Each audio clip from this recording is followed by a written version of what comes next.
writing out. I'm so happy and grateful now that I'm being asked to speak to large audiences all over the world. And, you know, shortly after, I got a call from the president of the company I'm with, and he asked me to speak in Mexico, Cancun, Mexico, in front of over 200 people. Getting mic'd up. It's my first time speaking. So you make that committed decision, and pretty soon, every day, you keep making those decisions. It wasn't like I wanted those things. It was like I had them. Like the feeling I had, it was like I wasn't wanting for them. I was in harmony with them.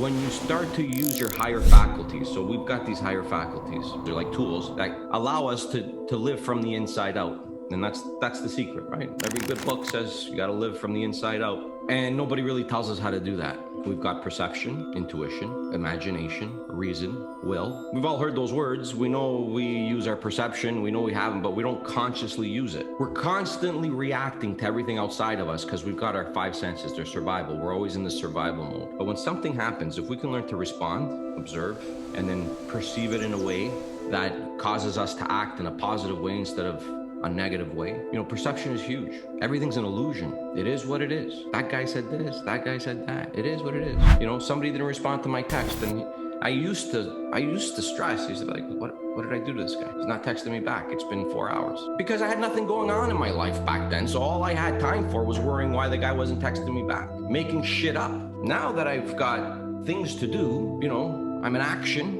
I'm doing things, I'm not sitting at home being a victim. Emails, voicemails, phone calls, Messenger, Facebook Messenger. We're always outside, always outside. So if something happens, we tell ourselves a story, and then that makes us feel a certain way, and then we act according to the feeling, right? We express what we feel. So if you think about that, you guys are all probably like, oh my God, yeah, I do that. And that's why my friends treat me like this, or that's how I was towards that person or this person. But it goes far deeper than that. We have a conscious and a subconscious mind. Psychologists will say that it's way more complicated than that. To simplify it, our conscious mind is, we have these receptors, right? Our five senses. So they're like little antennas, they're like little sensors that bring in feedback from the outside world. And they bring things into our awareness, into our consciousness, and now we can kind of think about these things. It's the same process every time. Thoughts, feelings, actions, results. The conscious mind is where we do our thinking. The subconscious mind is the feelings. The ancient Greeks actually referred to the subconscious mind as the heart. There are things that you don't think about that are happening. You know, you might be tapping your foot and you're not aware of it. You do things without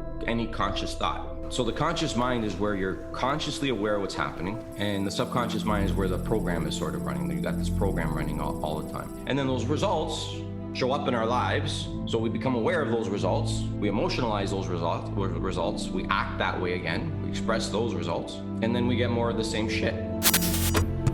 Because if you're willing to go through all the battling you got to go through to get to where you want to get, who's got the right to stop you? I mean, maybe some of you guys got something you never finished, something you really want to do, something you never said to somebody, something. And you're told no, even after you pay your dues. Who's got the right to tell you that? Who? Nobody. It's your right to listen to your gut. It ain't nobody's right to say no after you earn the right to be where you want to be and do what you want to do.